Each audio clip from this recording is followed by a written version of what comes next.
The Literary Corner, brought to you by New York Parrot TV, the voice for humanity.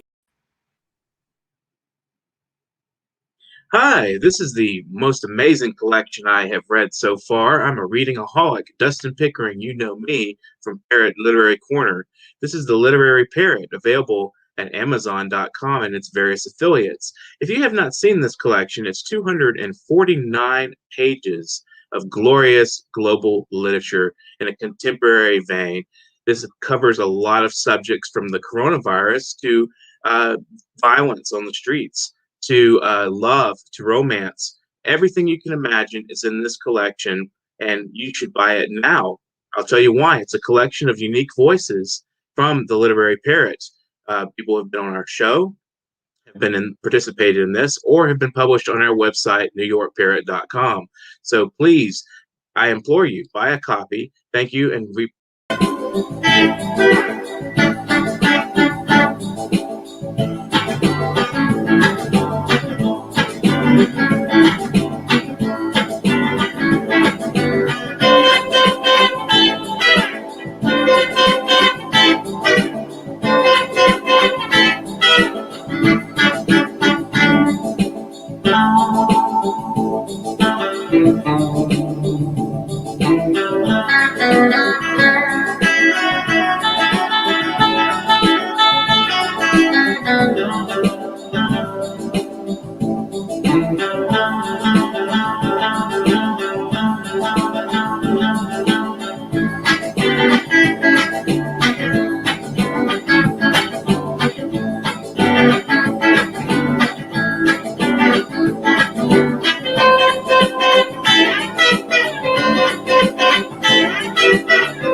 Keep watching the New York Parrot TV, the voice for humanity.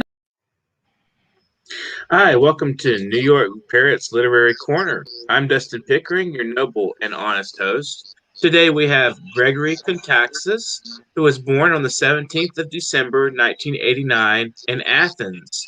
He has studied informatics and finance in Greece and the United Kingdom, and he has worked as a financial analyst in Vienna and London.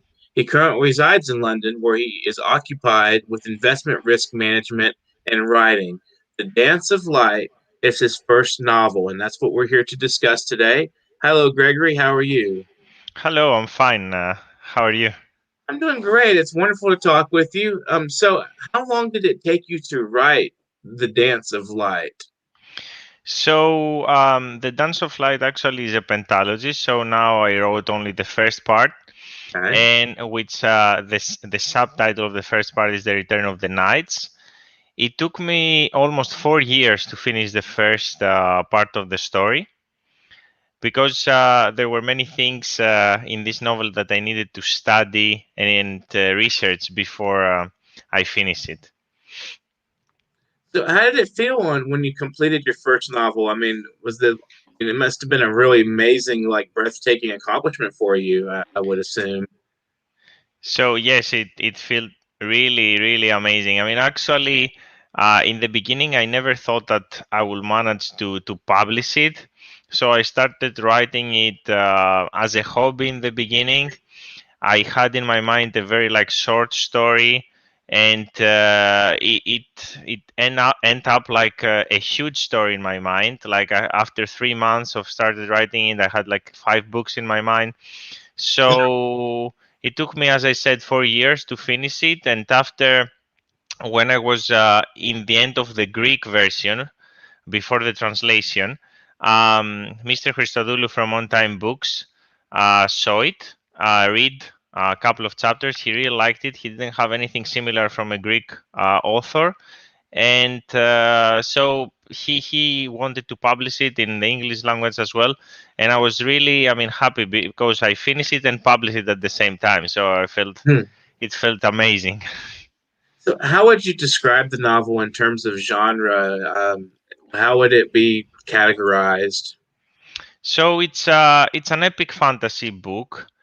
If we talk about categories of fantasy, I would say that it's in between low and mid fantasy. It's not high, like you would say that it's Lord of the Rings, because there is a fantasy world in the book. Everything is fantasy. It's not an existing world, but the human, the human nature has a very big part in the story. I mean, humanity. So that's why I would say it's not a high fantasy novel.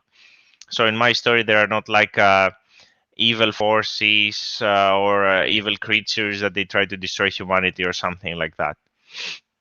Okay, I see. What was your editing process like? Did it just come out of you, or did you go through and meticulously work on the, shining it up a little bit?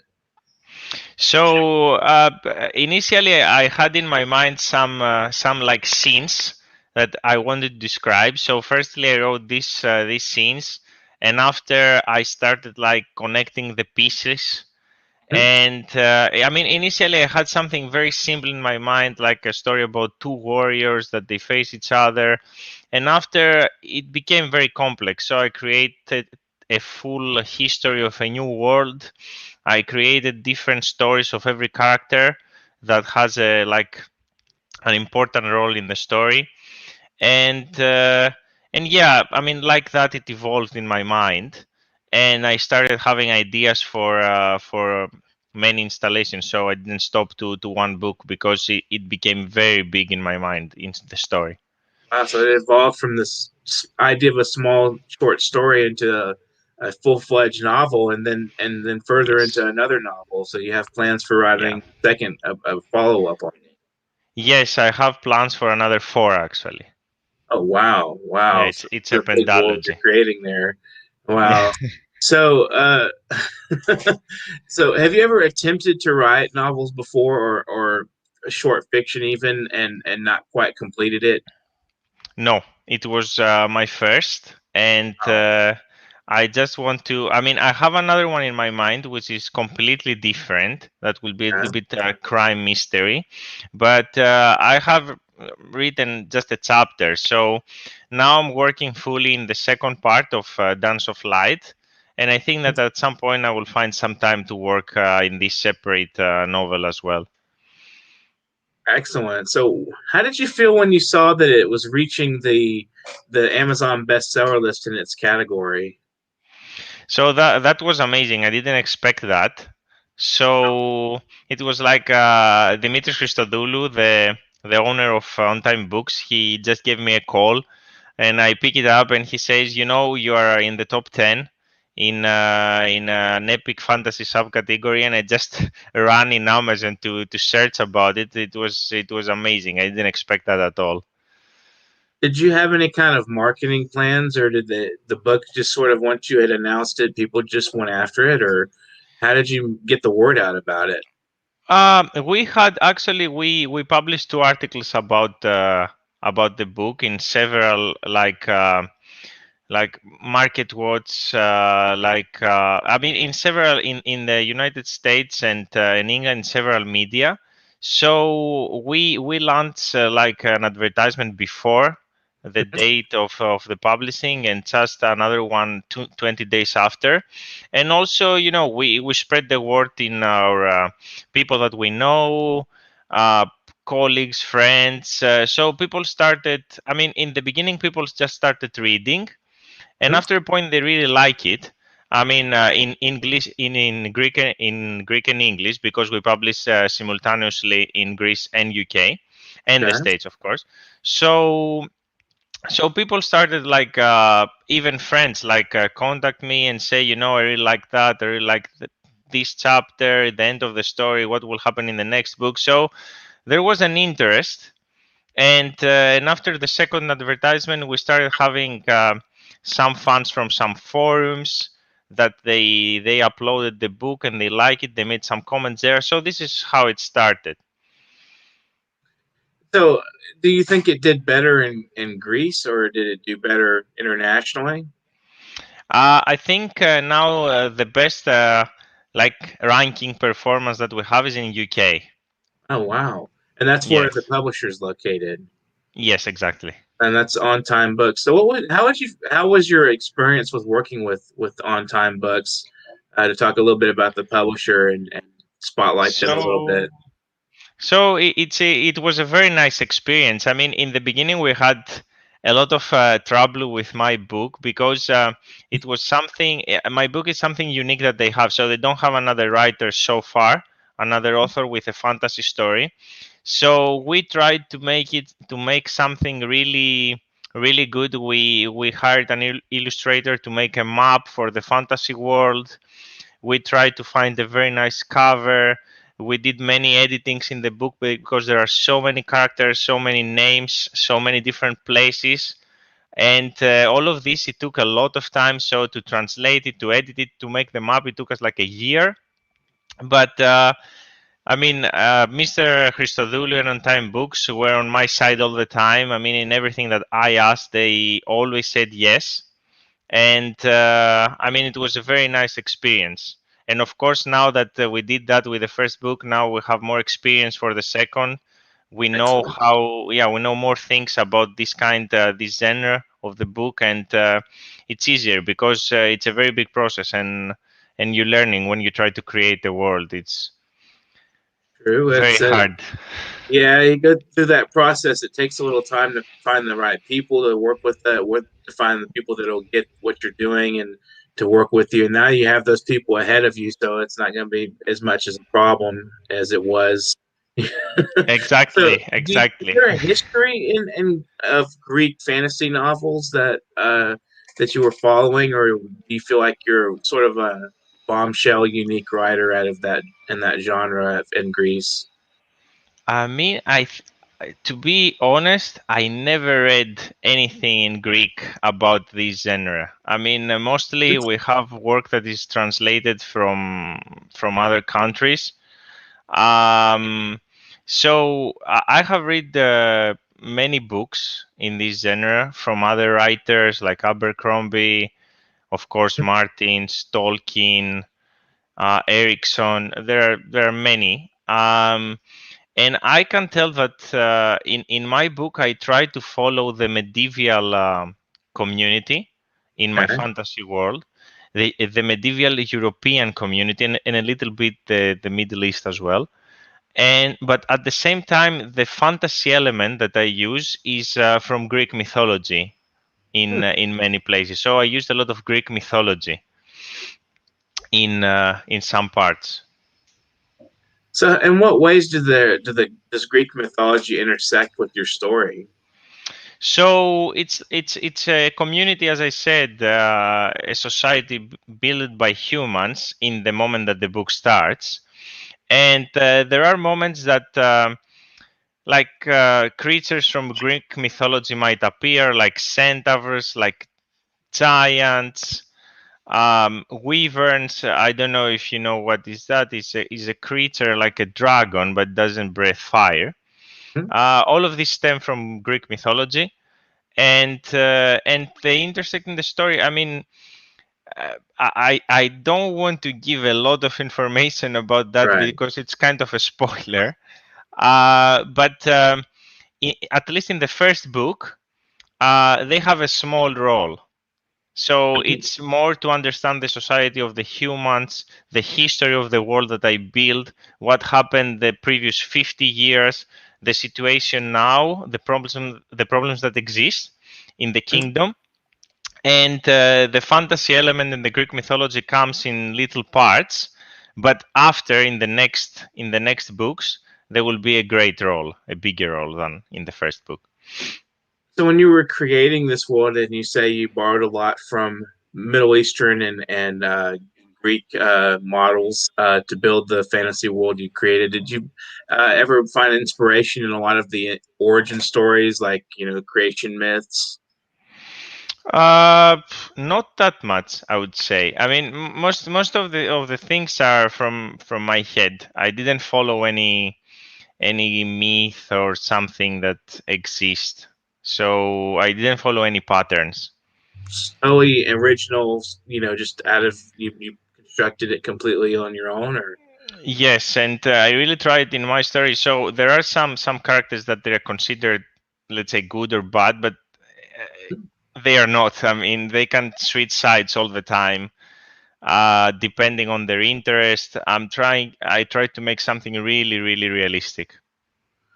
interesting. The characters sort of have their own foibles and their own, Yes, drives that they follow. They're not really stuck on a certain cause or a certain, characteristic. They're flexible and in flux.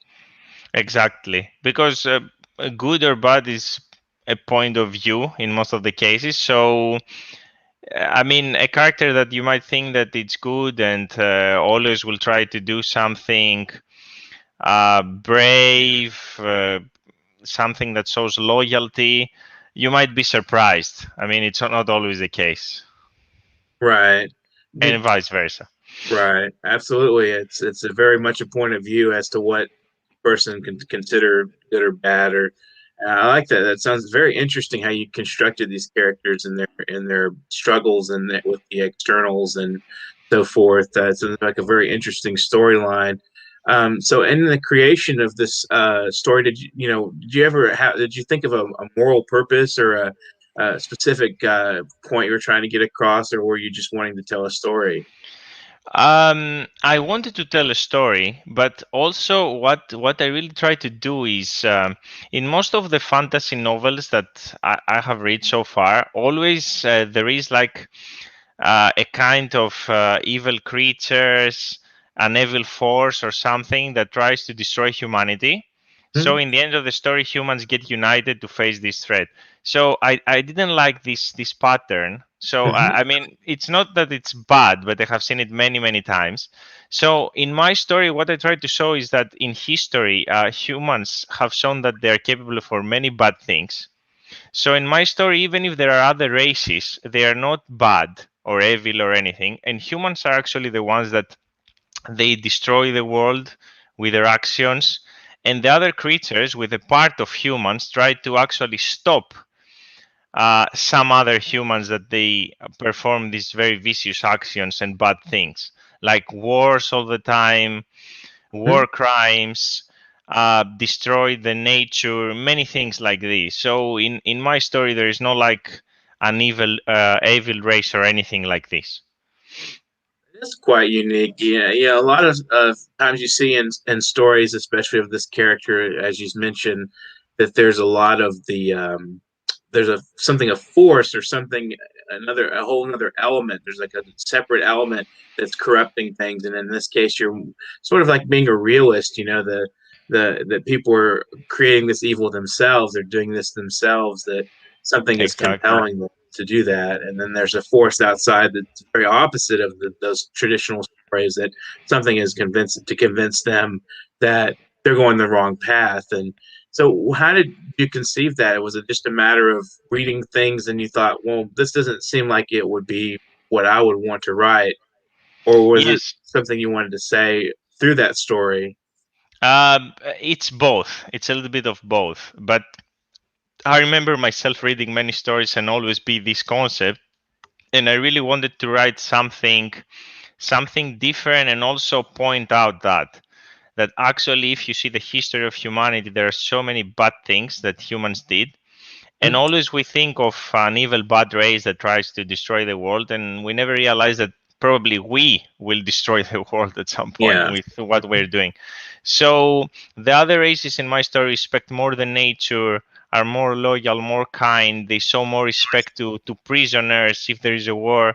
So this is the message that they try to pass, that actually we as humans need to become something better. Do you think historically we've tended as a race, a human race, to blame some other mysterious force, like it's some devil or some kind of being, and then there's like a moral to the story? It's like, wake up, guys, we're doing this ourselves, you know. And there seems like we're coming to a consciousness now that really we're responsible for the world we live in, you know. That seems to be emerging out of a lot of these disasters that are going on. It's like, who else do we blame? I mean, I think that historically, yes, we blame others. Like if you read Greek mythology, in every destruction, they used to blame the gods. So yeah, yeah, Zeus, Athena, the Ares, the god of war. I mean, everything that you read in Greek mythology is about blaming gods. I think that in modern times, I think that we started blaming ourselves for most of the bad things, which is a good sign. It's a good step. yeah, But still, there is a lot of work that needs to be done. I mean, I don't think that right. we, in these days, that we blame another force, but it's common that we try to blame everybody else than ourselves. Right. And I think it is very common for people to try to polarize me and then the rest of everybody else. And I want Yes. a government or something to control those guys over there, but me, I want my total freedom to consume at will, you know. So there's that interesting paradox of human nature. And do you explore things like that in the story as well, like human selfishness and just, you know, some people wanting to do whatever they want to do, but then they want to control other people. They want other people to be in, step outside, and, you know, be more responsible. But then themselves, they're not willing to address that themselves. Yes, not exactly in this example, but I mean, with I have more than 100 characters, so there are Oh, situations about everything, and I have many examples that you might have a character that he really wants to help a group of people.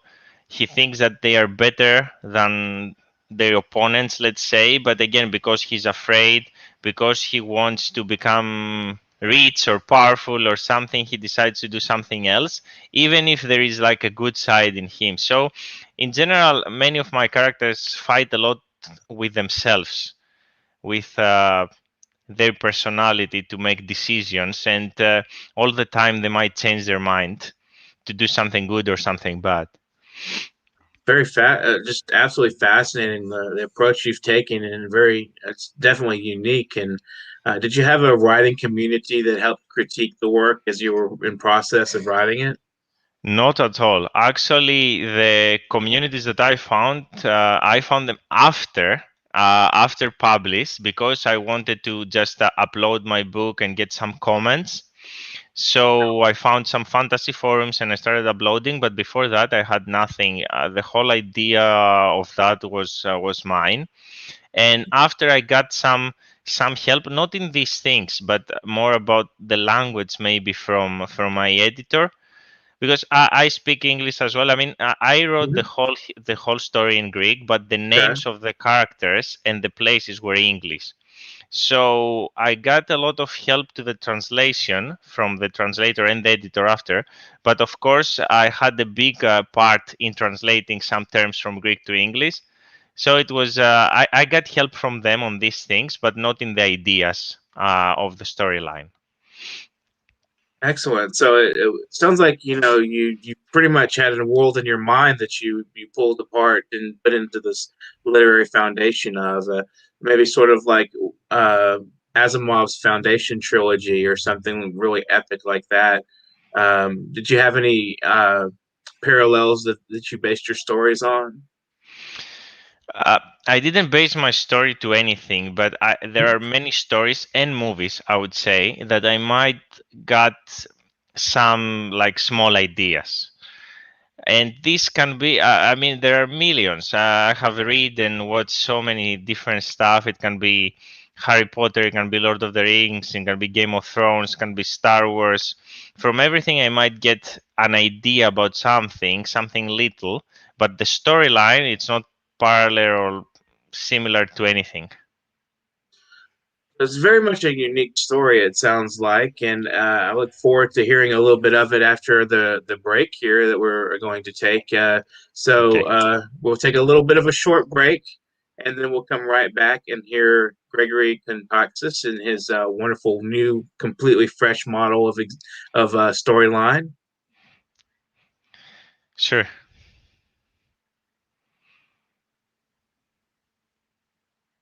I believe our producer may be having some trouble getting us on the break. Quite all right. Maybe we'll talk a little bit more about the book, and and something may have happened. He may have lost his computer, his laptop may have cut out or something. So why did you choose to write an epic fantasy novel? Because this genre is my favorite. Mhm. Since I was a child, I always read fantasy stories. Some that I liked read again and again. So even the same story, I might read again and again because I really wanted to understand all the details. So I always liked this kind. I mean, I like crime and mystery as well, but it's like my second favorite. Okay. So I guess we can go ahead and do a little sample of your writing style if you want to read about a few sentences or a paragraph or so from the work, Yes, and then we'll of talk a little bit course. about it. Of course, I can just read like a paragraph from the first chapter. So let me see.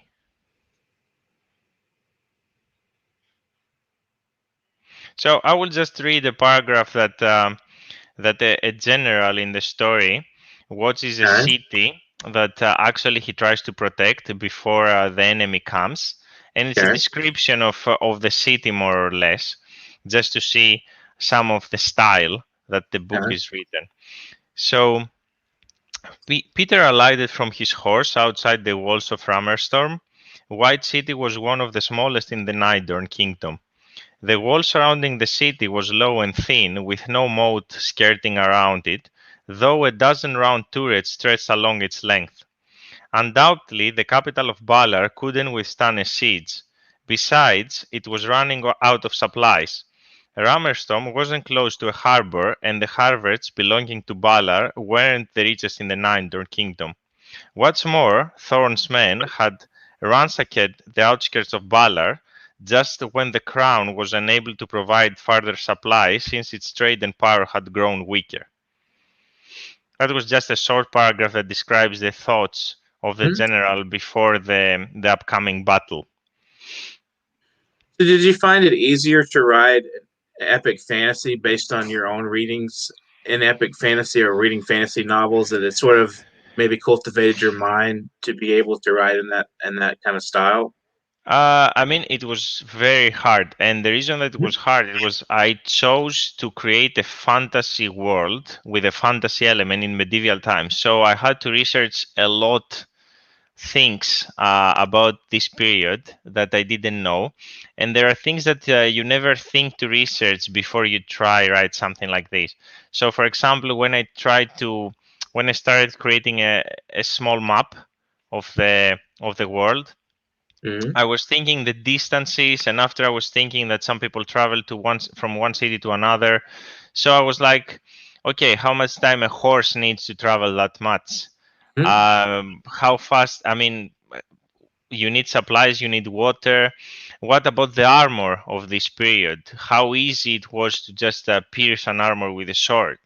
Besides the material that the armor was built, how easy it was to make a siege in a city if there is a moat, if the walls are high, because practically we see many movies that that you see like an army and takes a city, but this actually was very very hard. I mean, mostly it was just that you isolate the city, and because they ran out of food, that's why they surrender. So all of these things need a lot of research. That's why my first novel took 4 years. Wow. So there's a lot of research and the writing. I mean, I would think the writing by it in and of itself would take quite a lot of time. But you Yes. also had to research and you gave a couple of examples of what you had to research. Did you ever include your own experiences and your own impressions of people in the book? Yes, I mean, always some characters have moments that might come from my own experiences. Mhm. Yeah, I think there are some scenes that this happens. Is Not there? quite often, but Yeah. yes. So you find yourself in life when you're just experiencing life. Do you ever kind of observe and examine people's characteristics and their habits and stuff, and for the purpose of writing a little bit about it?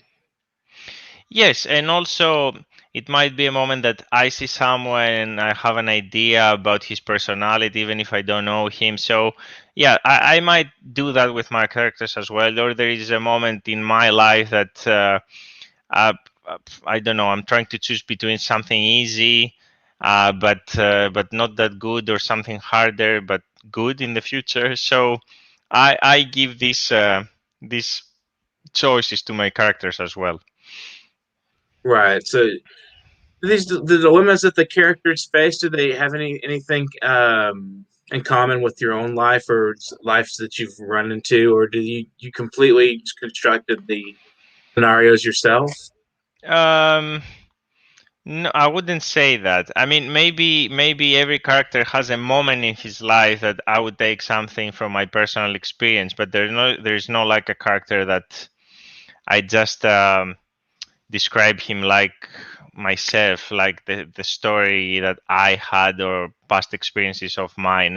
Everybody is unique, and I might use stories of people that I know, things from that I have heard from friends, for people that my friends know, and some personal stories Mhm. to become part of my character's life. But in general, most of the stuff, they just pop up in my mind. It's not something that I lived or I heard. I mean, it might happen, but it's not always the case. Okay, so I believe we have our producer is back online, so we can take a Okay, brief break, and we'll be right back with the programming. sure.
Parrot TV, the voice for humanity. Hello, we're back with Gregory Contaxis. We're back with Gregory Contaxis. I would like to appreciate Opianima, Adenosina, and Yua Zalani for watching today. It's wonderful to have you guys appreciating our program and viewing us right now. If you have any questions or comments, feel free to drop a line there in your chat feature in your Facebook comments or YouTube comments. So, Gregory, it's again, we're wonderful talking with you. So, we're talking about your epic fantasy book, which took roughly 4 years to produce. So, talking about one on time books, what is their mission, and how does your book relate to that? I think in general, their mission is to make Greek literature known to the world, because so far um, you wouldn't find books from Greek authors in UK or US bookstores, and Mhm. now it starts happening. And you, I mean, you can think that on-time books exist only 1.5 years now. So it's an amazing achievement, and I think that this is their target, to take every genre of Greek authors and try to make it a worldwide success. So I think that I am a little part of that so far, Mhm. and I hope that in the future my part becomes greater to their mission. Excellent. So, when you joined with them, and what was the story again behind your interactions with the publisher, and how you met with them to discuss your book? So this is a fascinating. Oh, sorry. Okay, I Yeah, am okay, back. there. So we lost you just for a second So there. yeah, so it was actually, this story is fascinating. The truth is that Right? when On Time Books started, they had only they had a rule um, to sign a contract with any author. So they used to work with authors that their book was already published in Greece from another publisher, or Cyprus. And they started mainly publishing books that, as I said, they were published in Greek, and they just translate them and publish them in the UK and US and other English speaking countries. So now this changed, of course. Now they accept even books that they are not published in Greece, but mine actually was the first. And it happened that I met an author that was working with them. Mhm. So, and also the translator that he's working with them, they read like 3 chapters of my book and they really liked it. So they spoke with Mr. Christodoulou, and after he gave me a call, and he was like, "We have this term that we don't publish books that they are not published in Greece, but with you we'll have an exception because we really like the first chapters, and also we don't have anything like this. It's very unique. We don't have another fantasy story which will be a pentalogy." And they wanted to sign with me, and I signed with them. That's the story behind. Interesting. So, in conclusion, what final words would you offer our viewers and our literature fans out there, and writers and readers? So for readers, I would say that actually you should read a lot. I mean, you see now these days that with all the TV series that started like 5 years ago in Netflix, in Amazon, in Disney, all the good series come from books. Hmm? And by reading the actual books, you will see that most of the time they're even better than most of the TV series that you love. So I think that yes, you should read more, because there are so many good books out there about every different genre. I know that everybody has a different taste, and about authors. I mean, I think that all we know that it's. I mean, publishing business, it's not the easiest. That there are a lot of obstacles, but if you really like what you do, I think that. You will reach I mean, you will have some success at some point if you try a lot. I believe you're correct in that. It's excellent cultural analysis of the book and the movie and the film and the show. So, if you have any shout outs, would you like to say thank you to anybody out there?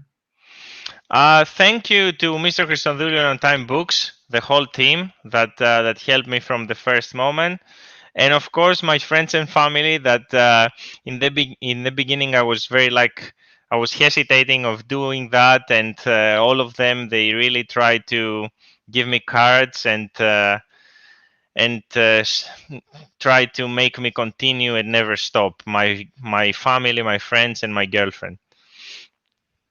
Excellent. So thanks for joining us on the program today, Gregory. And this has been an excellent talk about epic fantasy and Greek and how this is a unique production from this man and his mind, straightforward, out of pure imagination mostly. So thank you, Gregory Contaxis, for being on the program. This has been the Literary Corner from New York Parrot.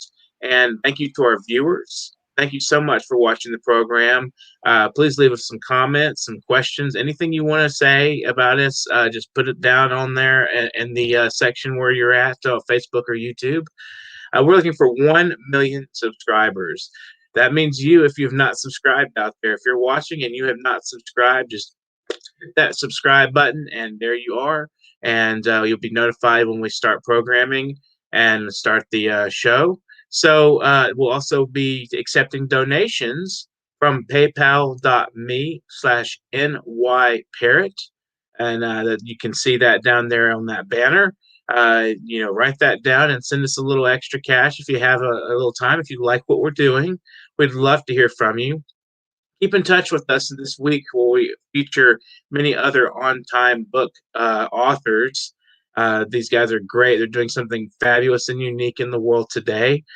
So we want to be featuring them, as well as next week we'll be featuring some more artists all over the world. So you never know where we'll be. And again, subscribe. I implore you to subscribe and to check out our production of the Literary Parrot Series 1 on Amazon. This thing was a bestseller on the best-selling list for about 2 or 3 weeks. Series 2 will come out in December if you're curious about that. And we'll have the same fascinating authors, fascinating poets, world activists, people on the front lines trying to heal the world as it's falling apart right now. So definitely keep in touch with us. And you can be in touch with me at literary corner@newyorkparrot.com if you want to be on the show. If you know any musicians or you are a musician, I want to hear from you too, because we will feature your work on this program. We'll feature a video or a song. We can even record the song for you in our studio. So if you want to join as a guest writer, contact us at literary corner@newyorkparrot.com and editor@newyorkparrot.com, as that banner says. Thank you very much. I hope you guys have a pleasant afternoon out there. Keep writing.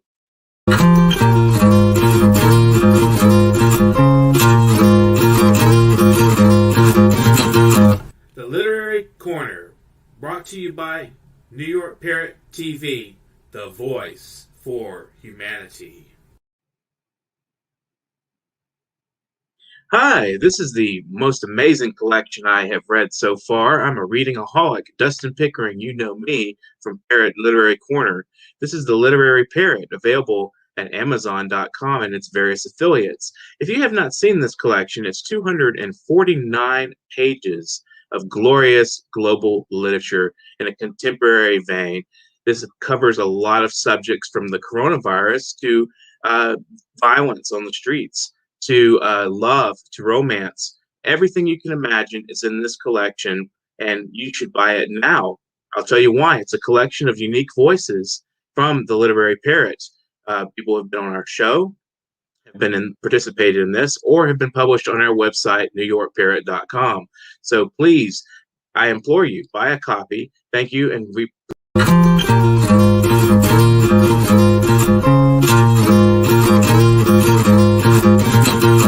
The Literary Corner, brought to you by New York Parrot TV, the voice